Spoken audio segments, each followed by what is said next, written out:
1, 2, 3. Welcome to She Rocked It. This is the place where ladies are talking about the ways we're blazing our trails and the things that put the wind in our sails. She Rocked It is a podcast and virtual community dedicated to celebrating and elevating the voices of women. I'm Karen Gross, and as a professional writer and singer for the past 2 decades, I've come to know the power of the voice to connect, inform, and inspire us. On this podcast, I'm pulling back the curtain on the lives of trailblazing women who reveal how they've raised their voices and rocked it across many professional fields. Ready to rock? Let's go. Hello, rock stars. Welcome to She Rocked It. And we have a true rock star on the show today. Divinity, I am so excited to have you here. Yes, we have Divinity Roxx, and her name also just pairs so well with She Rocked It. So you could tell I'm so pumped. This woman is an iconic bass player.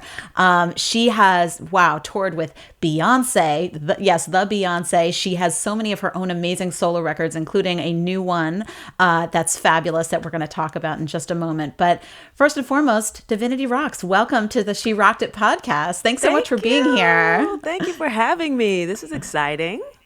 I'm so excited too. And I'm loving your whole musical studio environment. I know those of you who are tuning in on YouTube can see it. If you're listening on one of the podcast platforms, I'm looking at Divinity in the context of these beautiful purple walls. I see a bass hanging. What else is surrounding you right now in this space? And where are you? I am in a little town called West New York, New Jersey. Yes, this heard place of that. really exists. Yes. I promise you, we live here. This is my studio. This is where I spend the majority of my time. Every single day. I spend at least 10 hours a day sitting right here. It's a really 10 beautiful, hours? Yes, literally, yes. I hope you have a comfortable chair. I do. This is actually a really nice chair. That's good. This space is very special to me. It's my sacred creative space. When I walk into this room, I feel as though I can do absolutely anything. I can create anything. It's like I am on board a starship sitting here. I have a really nice console, bunch of basses and guitars. They all have an incredible story. The pictures on the wall are pictures from moments in my life. And it's just a beautiful space. Even the carpet, the design of the carpet, was designed as sound waves. All these little colors. I am loving it. Waves. The vibes are everywhere around you. I feel it, including on the carpet. Yes. Yes. You're going to have to send us a picture of that at some point. Yes, so we can see what you're amazing. So some of the things behind me, these basses hanging, each one of these basses has an incredible story. This bass, directly to my right and behind me, is the bass I played with Beyoncé on the Grammys. Wow. It's a 5-string Marcus Miller bass, and it was actually given to me by the company Fender when we were rehearsing for the Grammys at SIR in LA. The bass directly behind that, is peeping out behind that, is a Geddy Lee model 4-string bass that I received on my birthday in February. And in May or June, I auditioned for the Beyoncé tour with that bass. Wow. and got the gig. Here's to the magic Geddy Lee bass. And just for those who aren't rock and roll nerds, like I guess we are, Geddy Lee from the band Rush, right? Yes, okay, one yes. of the best bass players to ever do it, right? Yes, that's awesome. And clearly it had the magic on it. Well, I'm sure your hands had the magic and your vibe. Yes. It's funny because some really good friends of mine bought that bass for me for my birthday. Yeah, and I wasn't expecting it. So when I opened it up, I remember being like, oh my God, this is amazing. Anyway, so the bass behind that one, these are all my Beyoncé basses, honestly. This bass is a modulus, custom modulus. It's a Flea model bass. Flea is one of my favorite bass players as well, from the Right, Red Hot Chili sure. Peppers. Yes. And this bass was the bass I played on the BET Awards, which is my very first performance with Beyoncé. We played Deja Vu, her first single. And some of the pictures on the wall include my first ad in Bass Player magazine, with me licking the bass, and DR Strings. They commissioned that ad, and the caption was "Gritty and Pink" because the strings were pink. There's a picture of Big Daddy Kane, who was one of my favorite rappers, on a tour bus back there. And although the camera is positioned this way, there's also a picture of me and Beyoncé playing on the BET Awards. So those are some of the things that are on the wall back there. Oh, this white bass over here. This Yes. bass was a wedding gift from the company Warwick, who I endorsed for a number of years. A white bass. That's It's a such white what a bass. beautiful gift. I love that. Yeah. Super Thank cool. you so much for taking us on that tour. I was getting goosebumps just hearing about your journey. It's almost like a bit of a retrospective too, to some degree, of like seeing that. And I love that you have this sort of sacred creative sanctuary that you've created in your home. And I don't know, I feel like as women, having that space that we can kind of retreat to and just be creative in is so important. I actually don't know if, I hope most women have that safe space, but I think the fact that you've carved that out for yourself is so valuable. I know my mom used to have her own sacred space. When she closed the bedroom door when no one else was home, when my dad wasn't there, we knew what that meant. We knew that meant that she needed her alone time. I think it's really important for women to have that alone time. A lot of women who I look up to and respect and have grown up with over the years always had this little sacred space of their own in the house. I love that. And it's so interesting, your story about your mom. So here on She Rocked It, we are dedicated to raising the volume on women's voices. So, of course, so excited to hear about your journey and how I want to say you raised your bass and your voice as such a pioneering woman in the music industry. And, as a musician myself, as a songwriter and as a cabaret singer, I actually just feel like following a musical journey is such a brave and courageous thing to do. You originally were maybe going to be on the journalism path, and where you were at Berkeley, I heard, and then veered towards a musical destiny. So a musical divinity, perhaps I should say. So if you could tell us a little bit about what took you on this road, how you got the courage to really wholeheartedly and obviously very successfully pursue your musical passion. Absolutely. Music was always really an important part of my life. From the time I was a little girl, I loved music. My mom played music in the house all the time. Right now, her radio is on. When she leaves the house, the radio is on. She's always playing music. She's always putting on albums and listening to symphonies and different things like that. So music was ingrained in me from the time I was born. In kindergarten, I remember going to music class once a week. I loved music class. My teacher was so engaging. Miss Rosalind Lewis, she was my elementary school music teacher.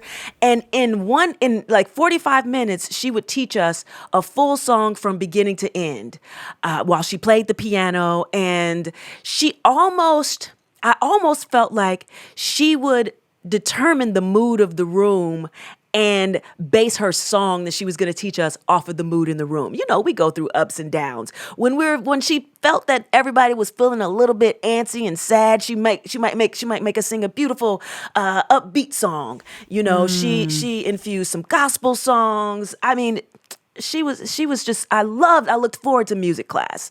So when I was in the third grade and the band teacher came around and said, "Who wants to be in the band?" my hand shot up.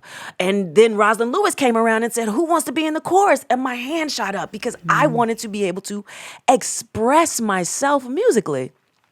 So I played in the band, I played the clarinet, and I sang in the chorus. So by the time I got to high school, I had really stopped playing clarinet, and I had stopped rapping, and I had stopped singing in the chorus, and I had focused on rap.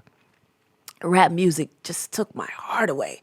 Rappers were so intriguing to me because they were able to tell these really intricate stories over a dope beat and be clever and all these syncopated rhythms, and I was just in love with the storytelling around rap, so I wanted to write my own raps. Anyway, I can totally see that because your own music is such a cool fusion of these influences. Now I'm hearing your journey. It makes sense to me. Yeah, I loved telling these stories. So storytelling was always Yeah. important to me too, because I was a avid reader. Loved Alice Walker and Toni Morrison Yes, and yes. Shange and all these incredible, rich stories that I was reading. And music was always just a hobby, so I never thought it was a career pursuit. I had a hip hop band in high school, of course, but I never thought I was gonna leave high school and become a musician or a rapper. I was like, I have to go to college. My parents would kill me if I didn't go to college. You know, they'd done all this hard work to raise me and give me all these opportunities, and I have to honor them and honor that and honor my community and honor the history of my family and go to college. So I was accepted to UC Berkeley, and I figured I would become a journalist because I could still have that relationship with words. And while I was there, I took a poetry class with the great June Jordan. And that kind of, I would say, I think the poetry piece really made me lean back into rapping. And then I started hanging out with musicians and all these artists at Berkeley, because Berkeley was such a cool place. It was so far away from home. And I met some musicians, and I would freestyle with them, and we would jam. And the music bug started hitting me again, and I wanted to create. I wanted to be able to create, play music on the spot like I was seeing them do, and not just have it be about words, but also music. It just, I needed it. And so I started playing bass and fell in love and called my parents and said, hey, so, I've done everything right all this time, I think I deserve a little break. My dad was not happy about it. My mom, who has been my mom is the follow your dreams mom. My mom is the mom who is always supportive and who's always taught me to believe in myself, and that whatever I wanted to do in the world, I could do it no matter what. And I believe when I called her out on it by, saying, hey, I'm thinking about taking some time off school. And she said, okay, if that's what you really want to do, I believe you can do it. And so my journey as a bass player began. That's so moving. And, when we talk about raising one's voice, people may think, well, that means I'm going to stand on a soapbox and do this. But I actually think the hardest conversation can be that one with your parents, when you actually raise your voice to say, I'm a bass player, or I'm a musician and I want to do this path. I've had conversations with other artists who kind of broke their parents' hearts. Let's say, not your mom, that's so wonderful, she was supportive, but that's a scary conversation to say, I'm going to pursue the non-traditional, right? So what kind of gave you that courage to, and also leaving school? I mean, that's a huge deal. What do you think was almost the I don't know, when you got up the courage to make that phone call, what was inspiring you at that moment to make that big leap and possibly really let your parents down even? There were a lot of factors. There were so many things. I'd had this hip hop group in high school called Dat Boo, Divinity and the Breakfast Unit. And I abandoned them to go to college. I felt like I had abandoned them. I had abandoned this dream we shared and that held the bond we had as a group was fueled by this dream. And I felt like I didn't give it the due it deserved, because we were really good and we were really focused. We would leave school at 3:30, and we had linked up with this production company, this independent production company. And by the way, you're from Atlanta originally, I'm from Atlanta, right? yeah. So that's where this was all happening. Got it. Which This is a was great all music scene as well. It is, and it was so diverse. Yeah. And we had hooked up with these guys, and they had put us on this really strict schedule. When you guys get out of school, you come straight here and you come straight into rehearsal. And so we had put ourselves we really were trying to be this professional rap group. Sure. We would practice for hours. We would write songs. We would hang out. We would freestyle. We spent so much time making music and creating music that I felt like when I left, Atlanta had I mean, Atlanta exploded when I left. Outkast had started blowing up, and Goody Mob and the Dungeon Family had started blowing up, and all these groups had started to see some success. And I left to go to Berkeley. And so Right. I was like, wow, what would have happened if I'd stayed? So after 2 years, I thought, I mean, I was a great student. I was making A's, and my parents were happy, and everything was going smoothly, and I was growing as an independent woman and forging my own path. I thought, you know what? I need to give it a shot, and this is the time to do it. What gave me the courage? I don't know. I don't think about it. I don't think about. Back then, I never thought about failure as a possibility. Never. I never thought I could fail at anything. And that's funny because now I'm older and I have failed at a lot of different things. And I have my heart broken. But I think I've had to learn over the years to be okay with failure because I can fail forward. And what I came to realize is that when something didn't go my way, something even better came my way. That took some time to realize. But when I was younger, I had no sense of what it meant to fail. I think that's so amazing to hear. I think that's true, and getting comfortable with failure. I also think, and I've been reflecting on this a lot myself, is just a leap of faith.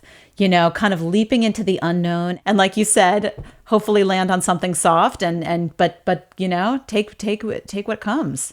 Yeah, even going home, when I went home, the rap group, we started to be successful. We started opening up for people. Things were really going well. We had a great producer. We were ambitious. We were independent. We decided to take our careers into our own hands and create our own record label. And then I ruptured my Achilles tendon when we were getting ready to go on a tour. And I was devastated. Because everything we had worked for, everything I left school for, yeah, it was over. I mean, they were talking about it was going to take me a whole year. So you're probably thinking, oh my gosh, what's the universe saying to me right now, right? Like, yes. Oh, are you kidding me? I just took this leap and now. Yes. You know what happened? I sat down for those 6 months and played the bass. That's all I could do was play bass. And in that time, I would say that is when I became a bass player. I don't often, it's funny, you would think on a show like She Rocked It, I'm talking to musicians all the time, but actually what I realize is that all women are rock stars in the various professions, right? Or as moms, as educators, as doctors, whatever they are, may be. But getting to speak to a musician, I think, is great because obviously I'm a musician. So I love hearing from musicians. And I also love to have a heart to heart about the industry because it's not known for being necessarily the most hospitable to women in the industry. In fact, I have a couple stats here, if don't mind me, from the USC Annenberg Inclusion Initiative, which says, do you know about this study? Yep. I've just read about it recently. Yep. So I love that you already know this, and I'm sure you were weeping along with me when you heard that, this is from actually, I should also mention this is a great Instagram account called Amplify Her Voice, where I got this statistic. But it is from USC, the actual statistic, that in creative roles in the music industry, only 2.6% of producers are women, and songwriters only 12.6% are women. So as a woman who is actively in the industry, been just such a pioneering bass player, what are your thoughts on this? I think part of it is, I think that same report talked about the numbers of women executives in the industry and how low those numbers are. Thank you for calling that out. What I find is when women are in leadership positions, they hire women. So when we have more women leaders, we see more women coming up. When I think about Beyoncé, for instance, she wanted an all-female band. It was a dream of hers. She'd always wanted this. She had been in the industry for a long time. Yes. And this was not something she had seen. Mm-hmm. And her whole career was based on empowering women. All her songs were about how strong we were. And she lifted up an entire generation and generations of women. And when she had the opportunity to be in a position of power, she hired women. So I think that that's part of it, is that we have to be in more leadership roles and have the opportunity to be in more leadership roles. And when we see those numbers increase, we'll see the numbers of women increase in various parts of the industry. That's a great point. It's those gatekeeper kind of roles too. Yes. Managers, booking. Yeah, that's a really good point. Of that. Yeah. Mm-hmm. But we are starting to see more women. Imagine what this study would have shown 10 years ago. What those numbers would have looked like. It's also interesting because when we talk about algorithms, there was a recent report that came out about Spotify's algorithm actually being more lenient toward male artists. Oh wow! Yeah, so when the algorithm is playing music when it starts playing automatically, it would oftentimes play a male artist, like 8 male artists, before it played a female artist. I am my hair is standing up. I had not heard that, and that floors me. Wow. But then we get back into women being in tech and STEM and programming and being in positions, being the gatekeepers and having positions as gatekeepers. I think that's why what your podcast is all about, raising women's voices. We need more women in all of the important roles in the industry, in the world. We need more women leaders to have these opportunities. I think we are growing, I have to say. I'm going to be optimistic about it. I believe that we have the opportunity. When you educate a woman, what is the term? When you educate a woman, you educate an entire generation, an entire community. I believe people are starting to see that. And women are really starting to take on those roles and step up to the challenge. I think it's difficult when you haven't seen other women in these leadership positions to even have the confidence that you can pull it off and do it. What Beyoncé did with this band, I will tell you, it's incredible. There are so many women musicians today, and I cannot help but think we had an incredible role.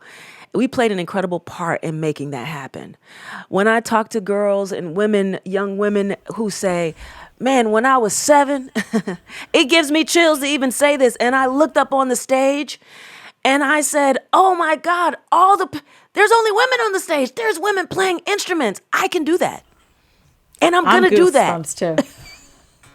Yes. It's just amazing. So tell us a little bit about the power of an all-women's ensemble on stage, because we're also passionate about, the one other thing about She Rocked It is this collective, this network of women supporting one another. And like you said, it kind of creates a different energy, a different space when it's women lifting one another up. And I'm curious how that's played out for you in your entertainment career.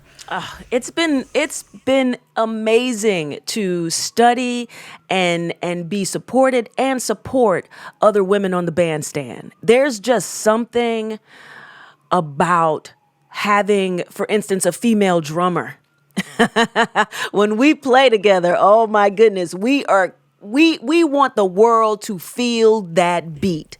Yes. We know, it's like, we know what people think about our capabilities. We know what people, and we want to show you that we're going to play hard. We're going to play loud. We're going to play beautifully. We're going to support each other. We're going to scream out to each other on the bandstand. Yeah, girl, yes. When we have questions, we can ask each other and not feel intimidated or feel like we're going to be looked down upon. It's so funny because even when we were touring, and this is my reference because that was my first all-female band, touring with an all-female band was with Beyoncé. Most of our crew were men, and they would say to us, you guys have something really special. You've created a community, a sisterhood that we haven't even seen male players create when they play together. So I think that it's just natural. There's something about seeing another woman doing something powerful, understanding what her journey had to be in order to get there, understanding the obstacles she faced, being able to relate to that, and being able to let it all out together at the same time playing beautiful music. There's something really powerful about that.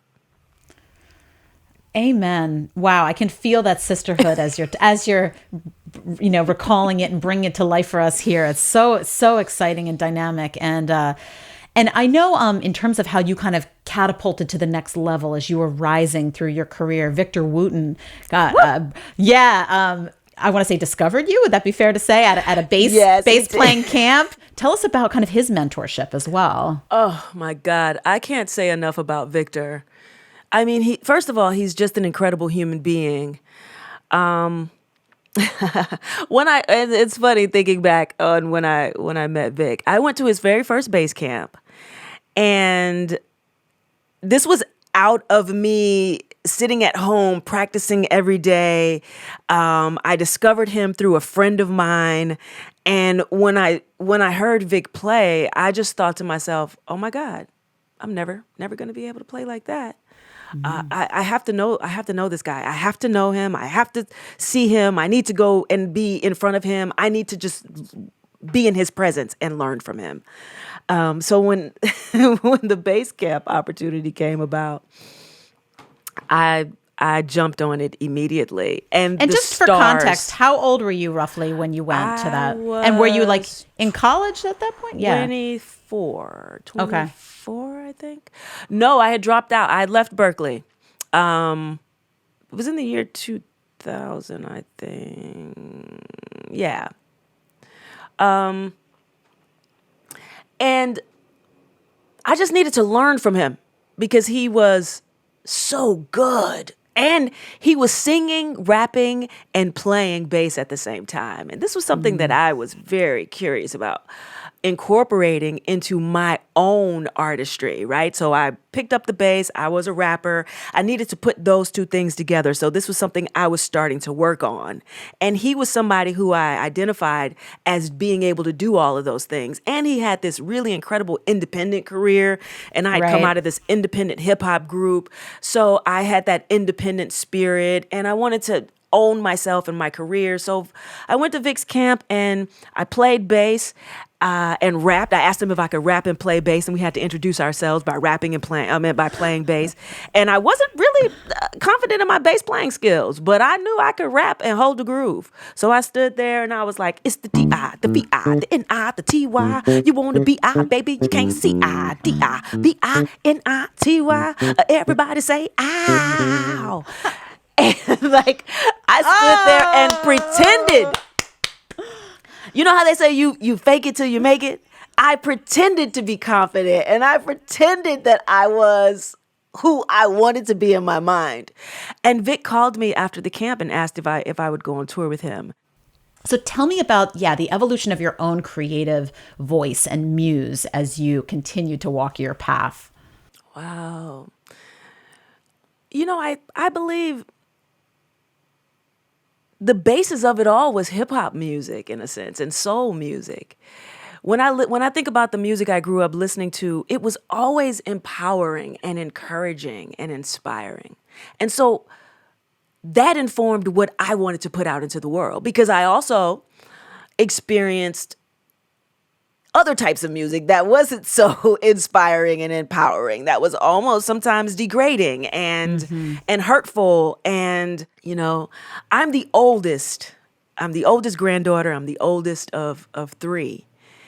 And I've always had this role of being the one everybody follows. I am the role model for my siblings and for my little cousins.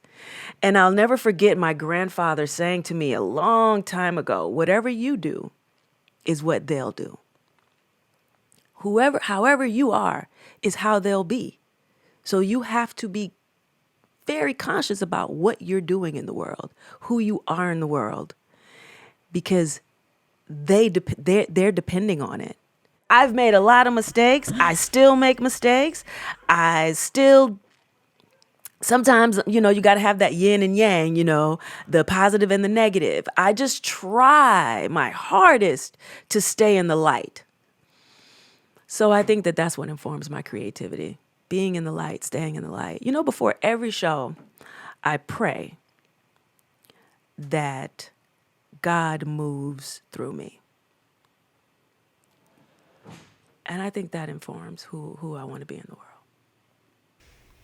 Thank you so much for sharing that. And, it's interesting being both a creative and a businesswoman at the same time. I myself am a writer and a singer, and I've been on my own for almost 8 years. And I can relate to just like the, finding and following that path, but sometimes it winds here, sometimes it winds there. And I'm curious for you, what has that been like to sort of juggle your sort of very creative self with your, business self, kind of, making sure all that is rocking as well. And what advice might you give to women who are looking to kind of pursue a creative entrepreneurial life? I hate to say entrepreneurial in the context of being a musician, but frankly, it kind of is. I mean, you're going from gig to gig. Yeah, right? You are a business. Thank you. Yeah. Oh, I am a business. I was aware of that very early on with the hip hop group. We owned ourselves. We owned all of our copyrights. We owned our label. We always wanted to own myself.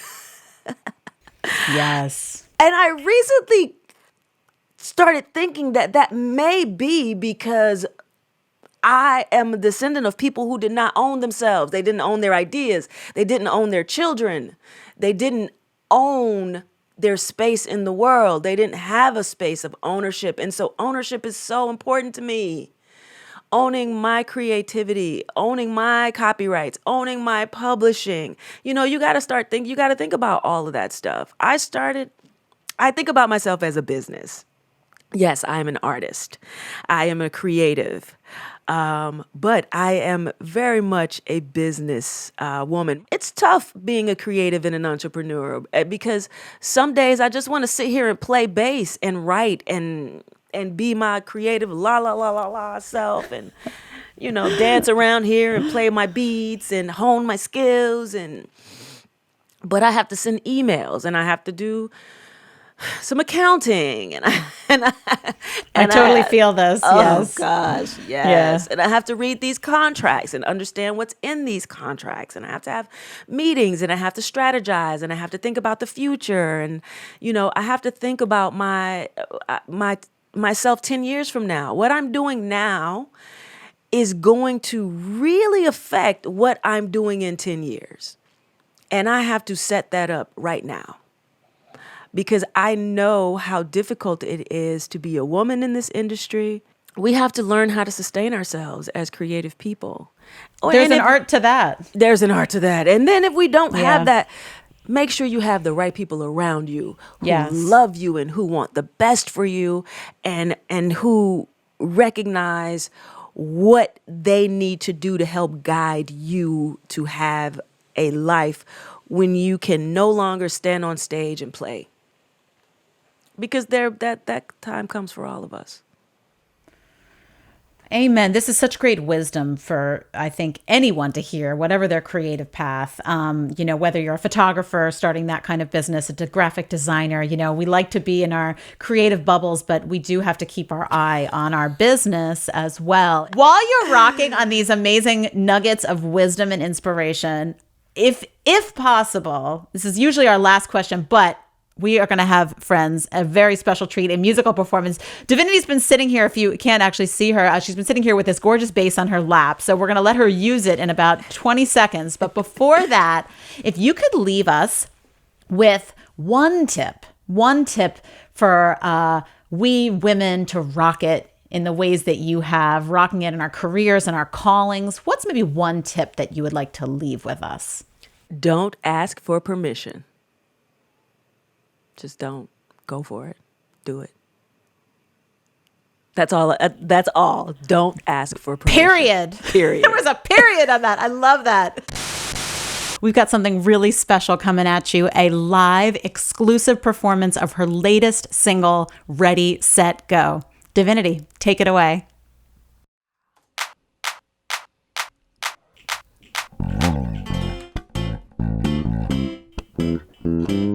you ready?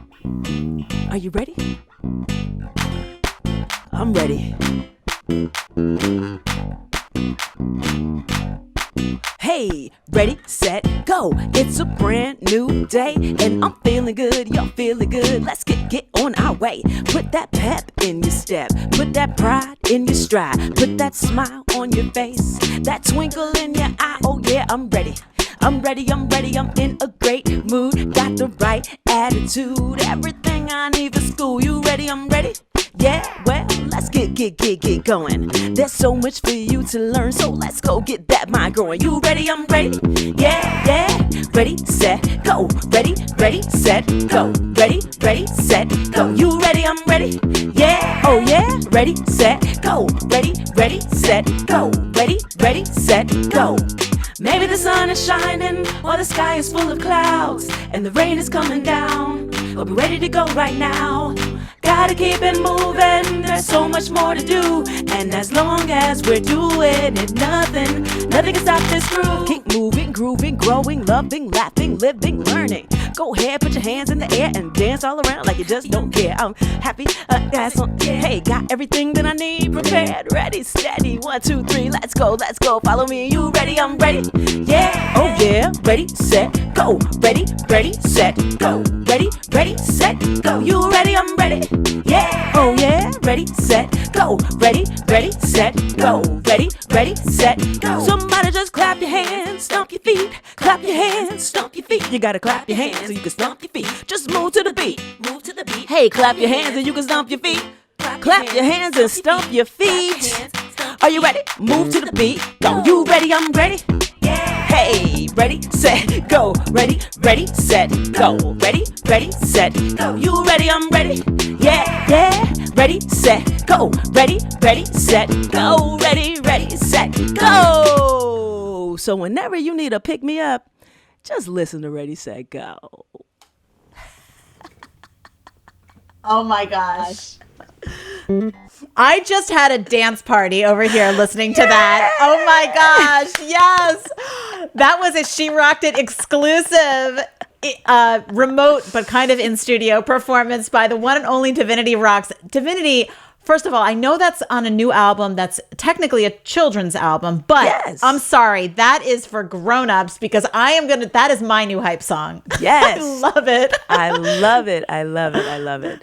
We all need to bring that energy into our day. So I just love that. Ready, Set, Go. I could see all the influences you were talking about in our conversation infused into that song, into your energy, into your light that you said, into the hip hop. I was just loving it so much. I love the song. Tell us about this record, where we can find it, what inspired you to take this new direction into kind of a family record, and where else can we find your music and rock out to it? Oh man. So the album is going to be released in September. That's the first single, Ready, Set, Go. You'll be able to find it streaming everywhere music is streamed or sold. Definitely come to a show because then you can get a CD or a download card directly from me and I can sign it for you too. The family music came about, I talked about thinking about this 10-year plan, right? So I always thought that I would start writing children's music when I was older. I always thought this in the back of my mind, right? Children's books and music and different stuff like that. But during the pandemic, I had an opportunity to license some children's music. And it sort of I sort of said to myself, later is now. What are you waiting for? People need to hear this. People need to feel this. You have something to share with the world and with young people, so why wait? Do it now. So I just started doing it. I didn't ask for permission. Well, thank you for taking that step and putting such an energetic and uplifting song into the world, and for all that you continue to do as a woman pioneering, as a bassist, as a businesswoman, as a rock star. I, again, am so thrilled and honored, and I'm going to listen back to this interview and I know continue to be inspired by you and your journey. So thank you, Divinity Roxx. Thank you, Karen. Keep rocking it. Thanks so much for tuning into the She Rocked It podcast. I'm your host, Karen Gross. This episode has been produced by Tori Marchioni and Jake Siegelbaum, with audio engineering by Teng Chen. The She Rocked It theme song is by Karen Gross and Tim Motzer. I invite you to join us on Instagram at She Rocked It and join our Rockstar Network at SheRockedIt.com. We hope you'll add your voice to the conversation, because at She Rocked It, we are dedicated to raising the volume on women's voices. She rocked